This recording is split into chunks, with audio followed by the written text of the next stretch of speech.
Buddy. Hello. All right, so welcome back. So we got to get ourselves caught up. I like to put out these today's topic videos at midnight every night, but I've been behind a little bit because I was down sick for a while. But this is going to be for the 29th, and then the one that comes out at midnight will be for the 30th. All right, so just so you know, look for the one for the 30th at midnight, but this one is going to be for the 29th. I put these out in advance of the actual date because I have watchers that are in different time zones than I am, so it's already the 29th where some of my audience is, and I always like to honor that and be mindful of that. So what is our message for the 29th? We have a 10 of swords. Okay, and this is like she's become the 50-foot tall woman. This is possibly a feminine who is either saying, I am over something, or this feminine is dominating somebody's mind and they know something is over with her. They know that she's done. I feel like it's her that's done with somebody. Any way we slice it. We have a page of pentacles, and hold on. So this page of pentacles is like a statue, but the statue doesn't have clothes on. It's the only reason I'm covering it up a little bit, but it's a very jumbled and disjointed imagery, right? We've got like a broken cello with the strings all over the place. We've got kind of an odd, instead of like a perfect geometric design, we've got kind of a mismatched looking geometric design. We've got all kinds of pieces of this statue that are misplaced. Everything feels floating around. I feel like somebody is essentially, if they were a chess player, a game player, let me tell you, they did not have a clear strategy with her. At this point, if somebody, possibly an earth energy, wanted to still reach out to her somehow, it's too late, is what they're thinking, and they don't know what to do about it. They're very jumbled. They don't know what to say. They don't know what to offer to her. There's something here where I feel like they were stuck thinking about her for so long, but never could figure out what to say, what to do. And now it's like even more, they would like to say something or do something because they know she's gone, she's done. And this is dominating their life.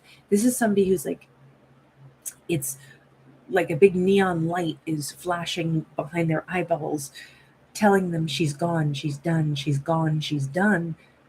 And all this time, they have been so confused about how to handle her, what to say, how to tell her that you're this statue that's immobile, that stays in my mind. It's like she's been this weird lump in them, like a lump in their heart or something, but they've never figured out what to say, how to handle her, how to talk to her. And now that they know she's gone, it's like I have to say or do something, but I'm even more at my wit's end as to what to say or do. Eight of Swords. This person, I don't know if they've just let fear. By the way, this could be a same sex couple because so far we have exclusively feminines, but it just looks like on the 29th, somebody is so convinced that I can't make any move at all toward her because any direction I go, look at all these sharp tools that are everywhere, and they're convinced that a needle will poke them, or a little razor will cut them, or a little sword will jab them. When really, if they just took off the blindfold, they would see where they're at. And it's weird because they're in like a sink, and they've got this perfume sitting over here, and they've got lipstick, and they've got all kinds of roses and tools for personal grooming. We've got scissors to trim them up and make them look lovely, but they just can't seem to put themselves together and then go take action. I feel like this person is inhibited strongly by some kind of thought that either they're not attractive enough, or they got to wash themselves clean of that concept, but they're very stuck. I don't know if maybe they think that their looks aren't what they used to be. Maybe this person has aged a little bit since this feminine last saw them. Maybe in their eyes, she still looks so gorgeous. Maybe she looks better than ever. But since the last time they spoke to her, they're thinking they're just too nervous to go be seen by her no matter what. They don't know how to make themselves look and feel better about themselves in order to have the confidence to go toward her. So there's a multitude of things. They haven't known what to do. They've done some strange chess playing, but it's like their thoughts are so jumbled, but so is their, ultimately, I think their fear about them not like somehow looking good enough. Looks are heavily involved. That's part of what this big blockage is for them. Death card. They keep, this is a very odd card. This is somebody whose head is always in this vice. They're always under pressure, and a lot of what they think they suppress. And then somewhere deep down, we have this little alien embryo here, and then we have like an ancestor, an older person. I don't know if something about their life, their family always made them feel like, maybe their family made them feel like they're an outsider somehow. And so they really struggle to connect even with somebody that they love, but they suppress all of that concern as well.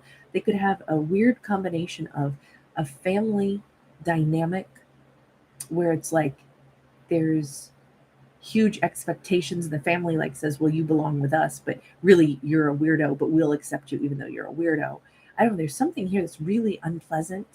And this is what needs to change. They got to stop like having, I mean, how do you break a pattern, especially if it's a weird oppressive family that says, you know, we accept you, but just know we think that you're an outsider too, but at least you're with us. It feels like there's some really bizarre ideas that got impressed upon this poor character, and that is something that is really deep down in the subconscious. And that is perhaps why they never feel comfortable in their own skin. They never feel good enough. They never feel attractive enough. They never know how to approach somebody, especially someone who is the 50-foot tall woman in their eyes. This could be indicative that they put her on some kind of a pedestal. You know, what do we do when we already feel not good enough deep down? And then we meet somebody that we put up on a pedestal. Now, basically, we've made sure that we can't ever reach them because they're way out of our league now. But they don't know how to even explain that. And then, meanwhile, she's gone out of their life at this point because they've been so jumbled. But they've never found the way to maybe explain all of this aspect. We have the Ace of Swords and we have the King of Pentacles. Again, somebody under pressure. Here's the thing. If they could, the Death card here says it's time for a change. All that subconscious stuff needs to come out. You know, if they're thinking, this could be kind of the last ditch effort. If they feel like she's gone anyway, she's done with me anyway, and I know it, and I've never felt good enough to come forward toward her. I've never felt attractive enough, or I've never felt this way, or I've aged now, and you know, blah blah blah. I don't know. You know, I feel more like an outsider. I've always felt like an outsider. You know what? Screw it. What have I got to lose? She's already gone anyway. I may as well just spill it and just say it all. I know you're gone. Here's the reality of how I felt all this time. This could be the most freeing thing ever for them. You know, sometimes when we feel like we've screwed, I got nothing to lose anyway. All my worries, all my fears, all my doubts. It doesn't matter if I admit it all anyway at this point because it's already all washed up. It's done. But you know, that could be exactly why this character is about to just spit it all out. Because what have I got to lose? It's already done. It's already over. She's already done with me. So I may as well just say it all. There is something so liberating about this. Look at how this could actually be the thing that they've needed to do for so long. It's like I'm imagining somebody who's had this big festering splinter in their finger, and finally, sorry, I know it's a gross analogy, but like the pus has built up and finally it's just going to kind of pop out. And it's like, thank God. And that's where we see the best side of them. Sorry, guys, my voice is still awful. I'm sorry. I'm still really under the weather right now. And I feel like with this King of Pentacles, we still see them like underground. We see them as somebody who is perhaps a really wonderful person who has still always been made to feel like they should be doing more to gain approval. They might have been heavily manipulated. This character could have been heavily manipulated by other people, made to feel like they have to support other people in their extended family, made to feel like they are the person who has to lift up the whole, um, you know, this has like a Southwest imagery to it, with like a Latino vibe to it. I'm thinking like New Mexico or Mexico. They're dressed in like a Latin kind of, almost like this would be the dawn of the family or something. And we have like a hacienda that's quite luxurious that he's underneath, like propping up. But they've been doing all the hard work of like keeping the family legacy alive. Of maybe there were tons of expectations placed upon them, again with rules and regulations, and with a continual thing to keep them in line. And that method to keep them in line was to make them feel less than, while at the same time celebrating them for, like, you have to stay with the family and do what the family wants. You're not that good, but as long as you do what the family wants, we're the only ones that will accept you and say that you're doing an okay job, but you need to keep working for the family. It feels like this person kind of had a head trip played on them. The only way they could be accepted was by people that were manipulating them to get more and more out of them and simultaneously putting them down. No wonder this poor character has had such a head trip. Okay, so let's go over to what's the Ten of Swords about with that feminine. Actually, we'll stay with this deck a little bit. Tell me about the Ten of Swords. Tell me about her specifically. And please remember, I don't read for genders, but in this story we have a feminine, so we'll talk about it like a feminine. Knight of Wands. Okay, hold on. So we have another statue, super jumbled. We have different body parts in the wrong places. We've got heads and arms poking out of tummies. We've got what I think she's decided about this character is that they don't make any sense. Now, she may have come to this conclusion somewhere right around that full moon in Libra. You notice the full moon is up there. She may have come to this conclusion. Full moons are great times to release things. We also had that eclipse. Basically, it was a breaking point. Something needed to change. And for her, it was saying, you know what? I think that they're just a Knight of Wands. I think that this person is a statue. They don't really have a lot of emotion.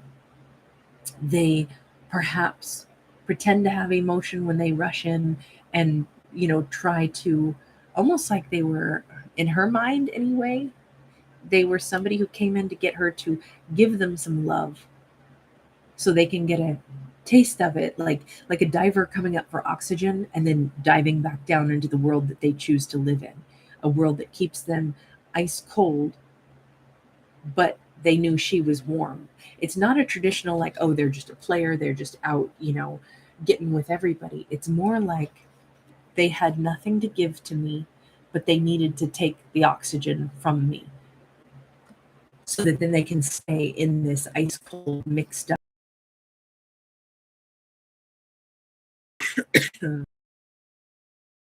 like being the oxygen again. We have Page of Wands. She's basically saying in their own reality, if they don't have what it takes to contemplate that they're the architect of their own world, if they're going to continuously let other people tell them who they are, and then they think they're going to bounce into my life for a little bit of warmth from me and then bounce away again so they can keep living in that really toxic world that they exist in, where everything is ice cold and they're emotionless, then I need to withdraw. I need to not be a source of oxygen that keeps them going. They need to figure out what kind of a life do they want to live, and they won't do that as long as I'm their crutch. So I'm removing myself so I'm not their crutch anymore. So they finally are faced with just their own higher self. They have to manifest what they want, and I can't be, like I said, the little oxygen supply or food supply that allows them to keep living someone else's life according to other people's rule book. They have to be without me completely and utterly so they can figure out if they, basically, if they can handle living in that world without any little opportunity to come up for oxygen and get replenished and get some warmth and then go back into the life that they've been living. They have to be without me completely. So she's withdrawing from them so that they have to face themselves and whatever lifestyle they want to choose. She's done though. She's done. I do think that there's a piece of her that says, no, they were using me for sure, but she's not mad about it. It's like, I know exactly why they were using me. I know exactly why. And it's why I won't do that, because I'm enabling them to remain in the life that they're in. So I'm exiting, I'm closing all doors. Their energy cannot tap into mine. They cannot reach out to me. They have to face themselves and what they want for their life. Because it's the only way they'll either break away from whatever they have been doing, however they have been held captive by some other life that isn't even making them happy. They have to make that change, and they won't make it as long as my energy is still somehow available to them. So she's withdrawing completely, not to be mean, but to let them make their own choices without enabling them. Okay, so with that in mind, what's the outcome here?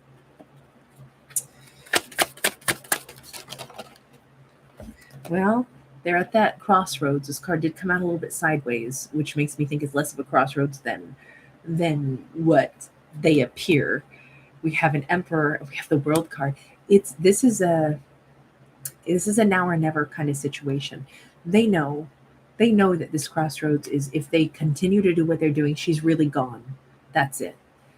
Their only option is to finally take charge of their life and change everything, which is a tall order. Take charge of their life, change everything, start a new cycle, and possibly start a new cycle where they finally openly say, if they want to marry her, if this is their person, that's it.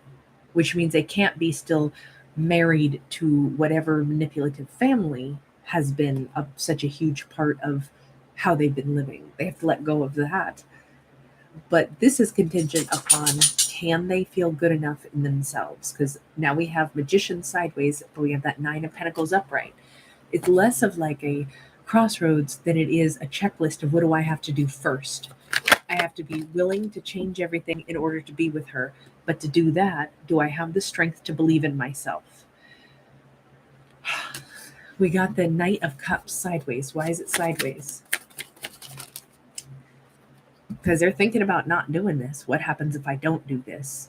Knight of Pentacles, Ace of Pentacles, Hanged Man, Six of Pentacles. They keep thinking, okay, maybe I could do it, but what if I delay and I just go at it way slower?